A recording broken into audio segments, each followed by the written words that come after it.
નમસ્કાર મિત્રો, કેમ છો?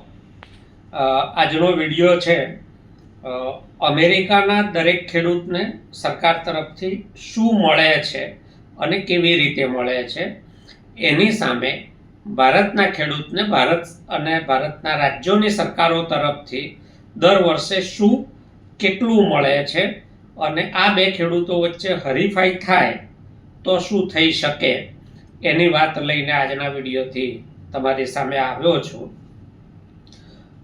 ટ્રમ્પ આવ્યા ત્યારથી ટેરિફને લઈને વાટાઘાટો કરવાની આખી દુનિયાભરના દેશો સાથે એમની માથાકૂટ ચાલે છે। અમેરિકા ઈચ્છે છે કે ભારત એને ત્યાં અમેરિકાથી જે માલ આયાત થાય છે એના પરનો આયાત વેરો ટેરિફ સરખો કરી દે। જેટલો ટેરિફ અમેરિકા લગાવે છે એટલો જ ટેરિફ ભારત લગાવે તો જ ભારત સાથે વેપાર કરશે, નહીતર ભારતથી જતા માલ પર એક ડબલ ટેરિફ લગાવશે એવી ધમકી આપે છે। અને એને લઈને વડાપ્રધાન મોદી પણ જઈ આવ્યા, આપણા વિદેશ પ્રધાન એસ જયશંકર પણ જઈ આવ્યા, આપણા વેપાર પ્રધાન પિયુષ ગોયલ એકવાર અમેરિકા જઈને આવ્યા, વળી પાછા નજીકના દિવસોમાં અમેરિકા જવાના છે અને અધિકારીઓના લેવલ પર પડદા પાછળ આ વાટાઘાટો ચાલુ છે। અમેરિકાના જે વેપાર સચિવ છે હોવર્ડ લુટનિક, એમનું હમણાં નિવેદન હતું કે બધા જ ક્ષેત્રો ભારત ખોલી દે।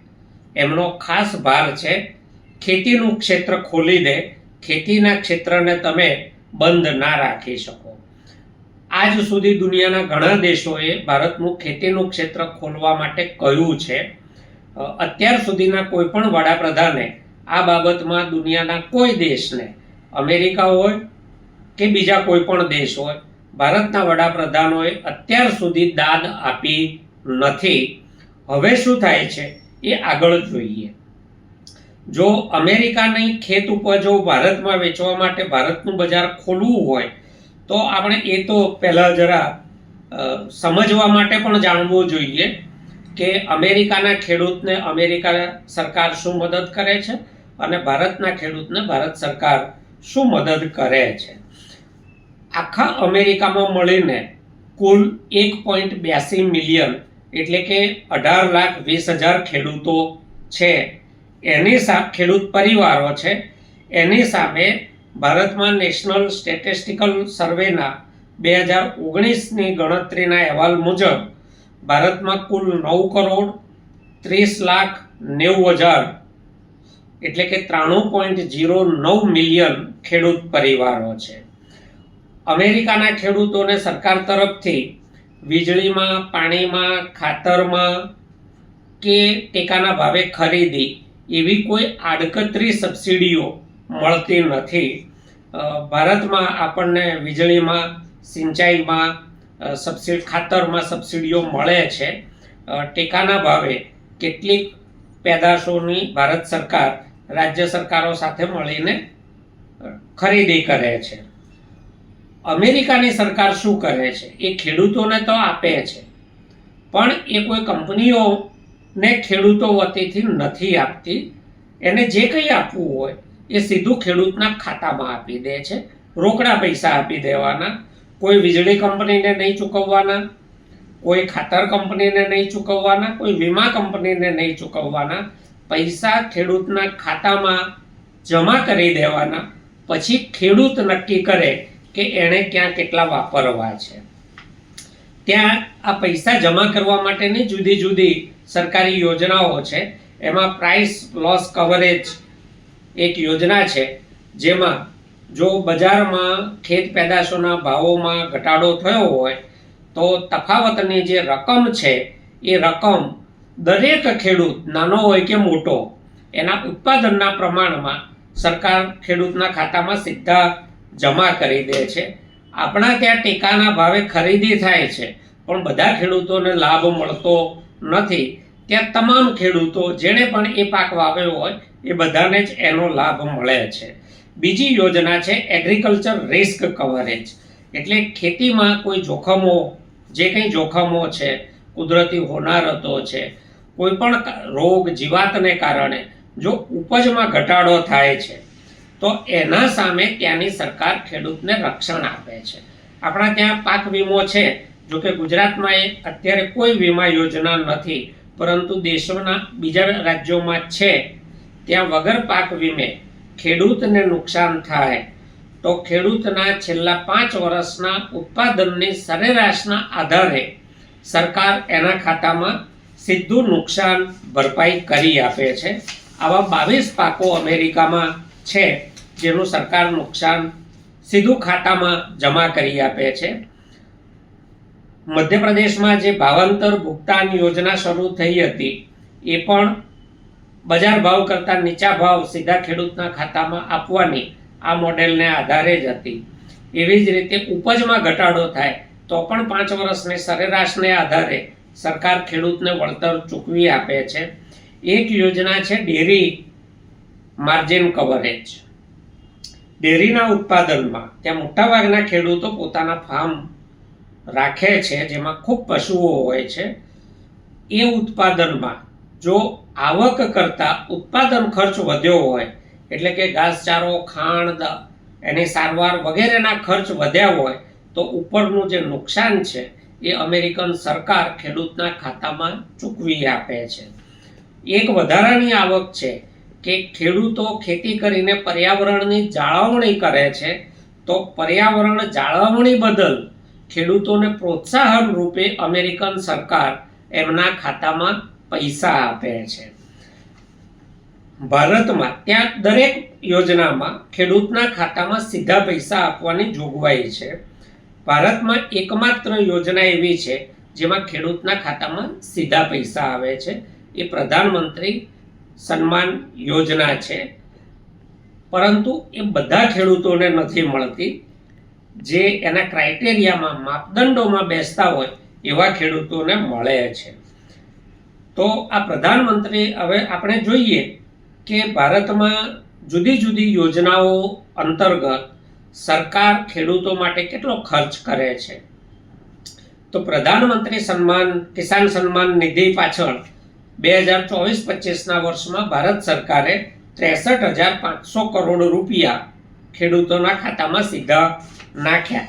એ ઉપરાંત ખાતર સબસિડી તરીકે ખેડૂતો વતીથી કંપનીઓને 1,71,300 કરોડ રૂપિયા સરકારે ચૂકવ્યા. પાક ધિરાણ માટે સરકારે 22,600 કરોડ રૂપિયા ચૂકવ્યા. આ તો પાછા આવવાના છે, કાયમ માટે ખેડૂતને આપ્યા નથી. 15,864 કરોડ રૂપિયા ખેડૂતો વતીથી જે રાજ્યોમાં વીમા યોજના ચાલુ છે ત્યાં સરકારે પ્રીમિયમ પેટે સબસિડીના ચૂકવ્યા. આ ઉપરાંત ટેકાના ભાવની ખરીદી, વીજળીમાં જુદા જુદા રાજ્યોમાં અપાતી મફત અથવા સબસિડી, સિંચાઈ સબસિડી, જુદા જુદા ઓજારોની સબસિડી, આ બધાનો સરવાળો કરીએ તો ભારતના ખેડૂતો પાછળ રાજ્ય અને કેન્દ્ર સરકારો મળીને કુલ 5 લાખ કરોડ રૂપિયા ખેડૂતો પાછળ વાપરે છે. જે ડોલરમાં ગણતરી કરીએ તો $57.5 બિલિયન ભારત સરકાર વાપરે છે. અમેરિકાની સરકાર એના ખેડૂતો પાછળ $32.2 બિલિયન વાપરે છે. પરંતુ $32.2 બિલિયન ખેડૂતો ઓછા છે. અહીંયા $57.5 બિલિયન ખેડૂતો 5 ગણા વધારે છે. હવે જોઈએ કે એમાં શું આવે છે. અમેરિકા નાના મોટા ખેડૂતના ભેદ વગર ચૂકવે છે.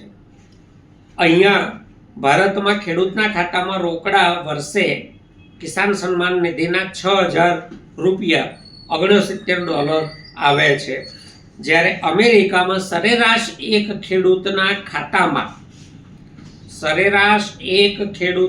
ખાતામાં અમેરિકાની સરકાર જુદી જુદી યોજનાઓ હેઠળ $30,782 ચૂકવે છે ખેડૂતને. જો એને રૂપિયામાં ગણીએ તો પ્રત્યેક ખેડૂત પરિવારને અમેરિકાની સરકાર દર વર્ષે 26,80,000, ફરીથી કહું 26,80,000 રૂપિયા ખેડૂત પરિવારના ખાતામાં નાખે છે. ત્યાં પાકના નુકસાનનું, ભાવનું નુકસાન, પર્યાવરણ જાળવણી, આ બધાના મળીને વર્ષે ખેડૂતને 26,80,000 રોકડા મળે છે.